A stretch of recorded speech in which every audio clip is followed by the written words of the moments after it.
آج کے تعلق سے بڑا اہم ہے. بہت سارے لوگوں نے یہ سوال کیا ہے کہ یہ ایک ڈرامہ سیریل ابھی ایک آ رہا ہے, بڑا معروف ہوا ہے, ارطغرل ڈرامہ ہے, خلافت عثمانیہ پر بنایا گیا ہے, تاریخ پر کچھ, اور مسلمانوں کی غیرت اور اہمیت اس میں دکھائی گئی ہے. کہا جاتا ہے کہ جس سے لوگوں میں جذبہ جہاد اور دین سے لگاؤ زیادہ ہوگا. تو کیا ہم یہ ڈرامہ دیکھ سکتے ہیں؟ بارک اللہ فیکم. اصل میں یہ جو ڈرامہ سیریل ہے, اس بارے میں آپ سب کے علم میں ہے کہ یہ ایک واقعتاً جو ہے وہ ایک ایسی شخصیت کے تعلق سے ہے, یا ایسی خلافت کے تعلق سے ہے, خلافت عثمانیہ جسے کہا جاتا ہے. جو پہلے عثمان خلیفہ تھے, ان کے والد ارطغرل یا ارطغرل جو بھی اس کا ایکسنٹ ہے, ان کے تعلق سے یہ ڈرامہ ہے. ترکی نے اسے بنایا ہے اور بڑا تیزی کے ساتھ یہ ڈرامہ جو ہے وہ دنیا کے اندر پھیلا ہے, اور اب ہمارے ہاں بھی اردو کے اندر اس کو باقاعدہ حکومتی سطح پر اس کو باقاعدہ دکھایا جا رہا ہے. دیکھیں, میں اس پر ابھی اس حوالے سے کوئی بات نہیں کرنا چاہ رہا کہ اس کے مثبت پہلو کیا ہیں, کیونکہ آپ نے بیان کر دیے اس کے مثبت پہلو, اور یقیناً میں ذاتی طور پہ یہ سمجھتا ہوں کہ ایک تحمس جسے کہہ لیں, ایک جذباتیت جسے کہہ لیں, ضرورت ہے اس بات کی. اس میں کوئی شک نہیں ہے کہ جو ہمارے ہیروز ہیں, اسلامی ہیروز, جو آہستہ آہستہ ہماری جو خاص طور پہ جو ہماری ابھی جنریشن ہے, ان کو ہمارے ہیروز کے بارے میں پتہ ہی نہیں ہے. اور میں یہ سمجھتا ہوں کہ واقعتاً جو اس کے مقابلے کے اندر آپ یہ دیکھیں کہ کتنے جو ہے وہ ایسی کیا کہتے ہیں فلمیں آ چکی ہیں, خود ساختہ ہیروز ہیں جو باقاعدہ, جن کو باقاعدہ دنیا کے اندر جن کا کانسیپٹ باقاعدہ بنایا گیا ہے, اور انہی کو دنیا اس وقت پہچانتی ہے. ایون کہ مسلمان بھی اس وقت صرف انہی کو پہچانتے ہیں. تو ضرورت اس بات کی ہے جو ریئل ہیروز ہیں ہمارے, ان کا تعارف جو ہے وہ پیش کیا جائے, اور مسلمان دنیا اس سے واقف ہو, بالخصوص ہمارا جو نوجوان طبقہ ہے وہ ان سے واقف ہو. اس میں کوئی دو رائے نہیں ہے. اس کے ساتھ ساتھ دوسری بات میں یہ کہوں گا کہ خلافت عثمانیہ کہ ایک واقعتاً ایک اہمیت ہے, بڑی عظیم ایک خلافت تھی جب اس کی ابتدا ہوئی تھی, مختلف پہلوؤں سے. لیکن اس کے ساتھ ساتھ مسلمانوں کو یہ بات بھی سمجھنا چاہیے کہ اس سے پہلے بھی کئی بڑی بڑی خلافتیں آ چکی ہیں. میں اشارہ کروں گا بنو امیہ اور بنو عباس کی طرف کہ یہ وہ خلافتیں ہیں کہ جو مسلمانوں کی بنیاد میں شامل ہیں, جن میں محمد بن قاسم اور بڑے بڑے جسے کہہ لیں کہ ایک بڑے نامور شخصیات ہیں. اور وہ زمانہ تھا جس زمانے کے اندر صحابہ اکرام رضوان اللہ اجمعین کی شخصیات موجود تھیں, تابعین رحمہم اللہ موجود تھے, اسلامی فتوحات ہوئی تھیں, اسلام پوری دنیا کے اندر پھیلا تھا. اب اس کے بارے میں ہمارے معاشرے کے اندر کتنی بدگمانیاں ہیں, کتنی غلط فہمیاں ہیں, اور اس کو کس انداز سے پیش کیا جاتا ہے. تو لہذا اس بات کو اچھی طرح سمجھ لیں کہ خلافت عثمانیہ سے کہیں بڑھ کر اہمیت کے حامل وہ خلافتیں تھیں. قرآن مجید کی خدمت, دین کی خدمت, آج دین جو ہم تک پہنچا ہے آپ یقین جانیں, اور پوری دنیا کے اندر جو مسلمان جو اسلام پوری دنیا کے اندر پھیلا ہے, اگر بنو امیہ بنو عباس کو آپ ہٹا دیں تو اسلام کا وجود آپ کو نظر نہیں آئے گا. تو وہ بنیاد میں ہمارے شامل ہے. دوسری بات, تیسری بات یہ ہو گئی کہ ارطغرل کا جہاں تک تعلق ہے اس کے اندر بہت سارے مثبت پہلو ہوں گے, لیکن عملی طور پر یہ ایک مسلمہ بات ہے کہ ایک مسلمان کے اندر, یہ اگر آپ عمومی طور پر مسلم امہ کے اندر اگر واقعتاً ایک تحمس, ایک مثبت جذبات پیدا کرنا چاہتے ہیں, تو آپ یا معاشرے کے ایک طبقے کی نظر میں اس کا یہ ایک مثبت پہلو ہو سکتا ہے ڈرامے کی صورت میں. لیکن میں یہ سمجھتا ہوں کہ یہ ایک ظاہری جذباتیت ہوتی ہے. صحیح ہے نا.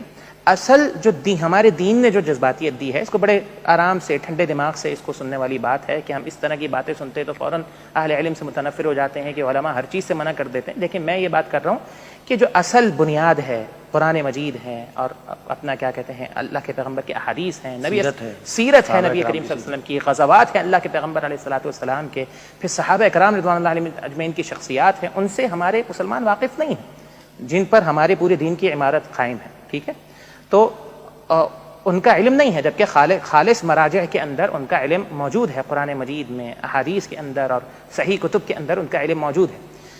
تو اور پھر جب کسی بھی اس طرح کی چیز کو جب ایک ڈرامائی ایک شکل دی جاتی ہے تو اس کے اندر رومانس بھی آپ شامل کرتے ہیں، اس کے اندر پھر آپ کو خواتین بھی آپ دکھاتے ہیں، پھر اس کے اندر آپ بہت ساری چیزیں میوزک کا اس کے اندر استعمال ہوتا ہے، پھر بہت ساری چیزیں آپ جو ہے اس کو مصنوعی طور پر اس کے اندر داخل کرتے ہیں اس کے اندر جذباتیت پیدا کرنے کے لیے.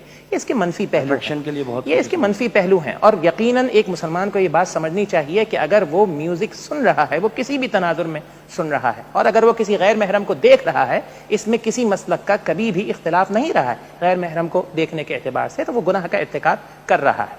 اب جہاں تک بات ہے کہ مجھے ذاتی طور پر آپ یہ کہہ لیں کہ اس کے ایک اور ایشو کو اس وقت جو ہے وہ اجاگر کرنے کی ضرورت ہے، جو میری نظر کے اندر سب سے اہم ایشو ہے، اور وہ ہے عقیدے کے تعلق سے. یاد رکھیں کہ مسلمان دنیا کے اندر دوبارہ اگر مسلمانوں نے اٹھنا ہے تو وہ اللہ کی نصرت اور اللہ کی حمایت مدد کے بغیر نہیں اٹھ سکتا، اور اس کے لیے سب سے بنیادی چیز عقیدہ توحید ہے. ارطغرل ڈرامے کے اندر یا سیریز کے اندر جو سب سے منفی پہلو میری نظر کے اندر ہے وہ عقیدہ توحید پر چوٹ ہے. ٹھیک ہے، اس کے اندر صوفیزم کو دکھایا گیا ہے، اسلامی جو عبادات ہیں ان کے تصور کو مسخ کیا گیا ہے، ان کو باقاعدہ جسے کہنے ایک ڈانس کی صورت میں جو آج بھی ترک کا اور صوفیہ کا ایک انداز رہا ہے، جس کو ہماری ایک میجورٹی مسلمانوں کی یا سنیوں کی جس کو جو ہے وہ اپنا فالو نہیں کرتی، اور ہمارے ہاں ایک عبادت کا تصور ہے، ہمارے ہاں اس کا ایک تقدس ہے، احترام ہے، ہاں وہ چیز اس کے اندر دکھائی گئی ہے. پھر ایون کہ اس کے اندر جو ہے وہ غیر اللہ سے مدد لیتے ہوئے دکھایا گیا. اس میں جو صوفیہ کا جو تصور ہے کشف کا، الہام کا، کہ جیسے مثال کے طور پہ ارطغرل جو ہے وہ جو بھی کہیں پر بھی اگر پھنستا ہے مثال کے طور پہ تو فوراً ابن عربی جو ہے وہ اس کی مدد کے لیے آ جاتے ہیں، وہ فوراً جو ہے نا وہ کشف میں آتے ہیں اور اس کو اس مشکل سے نکال دیتے ہیں. ہاں، جبکہ ہمارا ایک دیکھیں اپنا اولیاء کی جو کرامت ہے ہمارا اس پر ایمان ہے، لیکن جب وہ کرامت جو ہے وہ اللہ رب العالمین کے اختیارات سے بھی بڑھ کر اس کو دکھایا جائے یا اللہ کے مقابلے میں اس کو دکھایا جائے. ابن عربی کے بارے میں بس میں اتنا کہوں گا کہ یہ وہ شخص ہے، اگرچہ ایک طبقے میں اس کا بڑا ایک احترام ہے، ان کو شیخ اکبر کا جو ہے وہ لقب دیا جاتا ہے، لیکن بات یہ ہے کہ وہ شخصیت ہے کہ جس نے وحدت الوجود کا نظریہ دیا ہے، اور وحدت الوجود کا جو نظریہ ہے وہ ہماری نظر کے اندر انتہائی جسے کہہ لیں کہ کفر یا عقیدہ ہے. آسان سے الفاظ میں اگر میں سمجھاؤں تو وحدت الوجود یہ ہے کہ دنیا کے اندر جو بھی وجود ہے وہ وجود نہیں ہے، وہ اللہ ہے. معاذ اللہ ثم معاذ اللہ، کتے کے اندر، بلی کے اندر، صحیح، خنزیر کے اندر جو ہے وہ اللہ ہے. ٹھیک ہے، یہ وحدت الوجود کا نظریہ ہے. اور اگر میں یہ بات غلط کہہ رہا ہوں تو آپ جائیں اور وحدت الوجود کے نظریے کو پڑھیں. اس نظریے کو ابن عربی نے جو ہے وہ پیش کیا.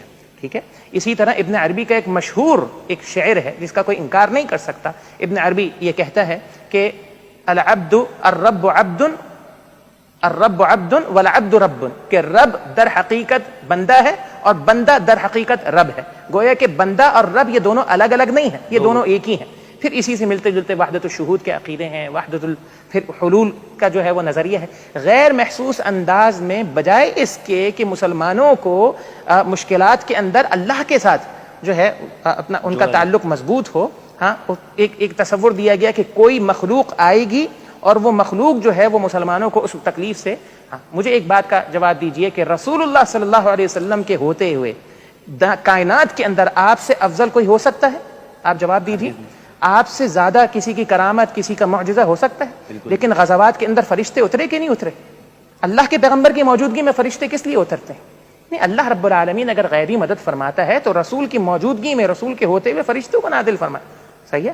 تو یہ باتیں ایسی ہیں، بس اختصار کے ساتھ آپ انہیں سمجھ لیجئے کہ ان باتوں کو وہ ذہن میں رکھنا جو ہے وہ ضروری ہے. باقی مشائخ اگر اس حوالے سے کچھ ایڈیشن کرنا چاہیں. کافی اس پہ بات کی ہے شیخ.